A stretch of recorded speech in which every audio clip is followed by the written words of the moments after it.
डफली वाले, डफली पर्दे के पीछे पर्दा नहीं। तो चले परदेस हम परदेसी हो गए।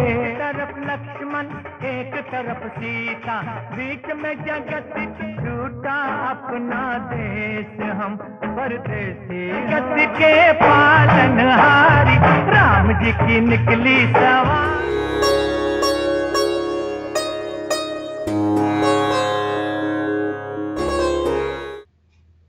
सिनेमा के इतिहास में मोहम्मद रफ़ी का नाम सिर्फ एक गायक के रूप में नहीं, बल्कि एक युग के रूप में लिया जाता है। लेकिन ये भी सच है कि जिस इंसान की आवाज़ करोड़ों दिलों की धड़कन बन गई थी, वही इंसान एक समय गहरे अवसाद यानी डिप्रेशन और आत्मसंदेह में डूब गया था। 70 के दशक की शुरुआत में फिल्म इंडस्ट्री का रुख बदल रहा था। किशोर कुमार, उभरते सितारे और राजेश खन्ना की लोकप्रियता के चलते रफ़ी साहब को अचानक कम गाने मिलने लगे। आलोचकों और मीडिया ने यहाँ तक कह दिया कि अब उनका करियर समाप्त हो चुका। ये बात रफ़ी साहब के लिए बहुत गहरी चोट साबित हुई। एक इंटरव्यू में उन्होंने खुद कहा, शायद मैं अब गायक नहीं रहा। उनके करीबी बताते हैं कि वे घंटों चुपचाप रहते, अकेलेपन में खो जाते और आत्मविश्वास खो बैठते।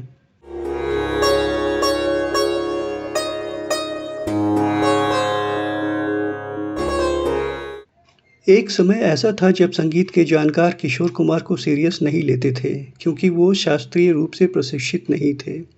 हालांकि कुछ सालों में माहौल बदल गया। वही प्रोड्यूसर्स और मीडिया के लोग जो किशोर की तारीफ नहीं करते थे, उन्हें बेहतर गायक बताने लगे।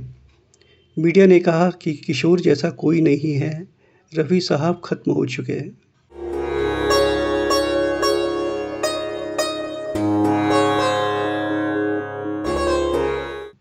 फिल्म आराधना के बाद सब कुछ बदल गया। फिर लोग कहने लगे कि हीरो कोई भी हो, लेकिन किशोर का गाना होना चाहिए। उस समय किशोर उन्हीं हीरो के लिए गाने लगे जिनके लिए पहले रफ़ी गाते थे।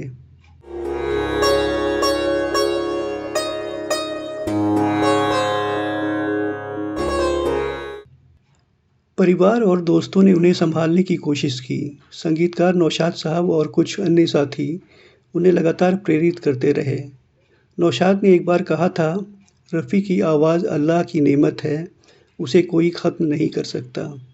लेकिन उस समय रफ़ी साहब का मनोबल इतना टूट चुका था कि वे स्टूडियो जाने से भी कतराने लगे थे।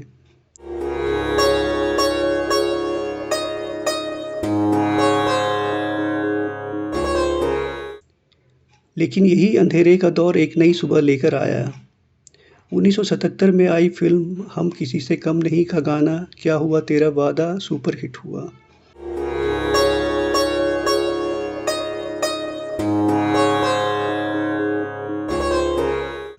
एक दिलचस्प घटना तब हुई जब 1977 में उन्हें क्या हुआ तेरा वादा के लिए फिल्म फेयर अवार्ड दिया गया। ये अवार्ड जीतकर उन्होंने मंच पर सिर्फ इतना कहा, ये मेरी नहीं, मेरे श्रोताओं की जीत है। उनकी विनम्रता और सादगी ने सबको भावुक कर दिया।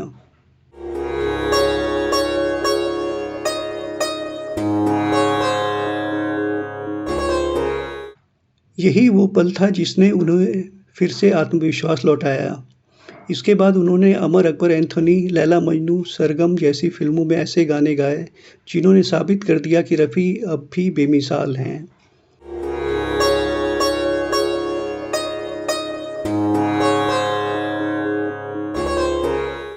नौशाद ने रफ़ी का आत्मविश्वास लौटाया था, वहीं लक्ष्मीकांत प्यारेलाल ने अमर अकबर एंथोनी में गाना गाने के लिए रफ़ी को बुलाया था, क्योंकि फिल्म के डायरेक्टर मनमोहन देसाई उनके बड़े फ़ैन थे। जिस पर रफ़ी ने कहा था, मुझे क्यों बुला रहे हो, मैं गायक नहीं हूँ। लेकिन मनमोहन ने उन्हें प्रोत्साहित किया, जिसके बाद रफ़ी ने पर्दा है पर्दा और शिरडी वाले साईं बाबा जैसे गाने गाए।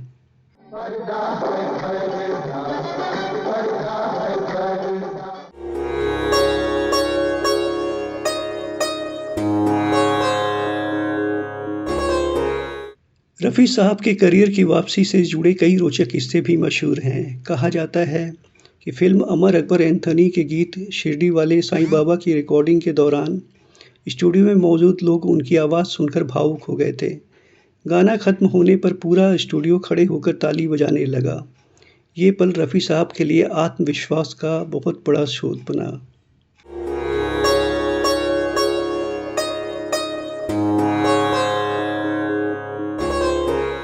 इसी तरह फिल्म सरगम का गीत उनके करियर का दूसरी पारी का एक मील का पत्थर साबित हुआ। ये गाना न सिर्फ चार्ट बस्टर बना, बल्कि इसने नई पीढ़ी को भी रफ़ी साहब से जोड़ दिया।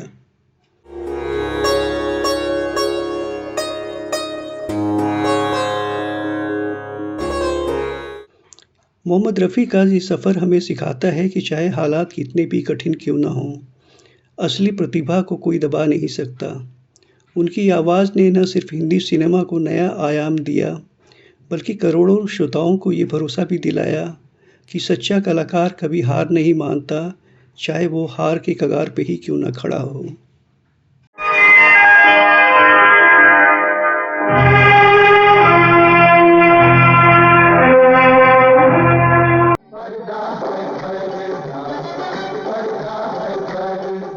डफली वाले डफली पर्दे के पीछे पर्दा नहीं। तो चले परदेस हम परदेसी हो गए। एक तरफ लक्ष्मण एक तरफ सीता, बीच में जगत छूटा अपना देश हम परदेसी हो के पालनहारी राम जी की निकली सवारी।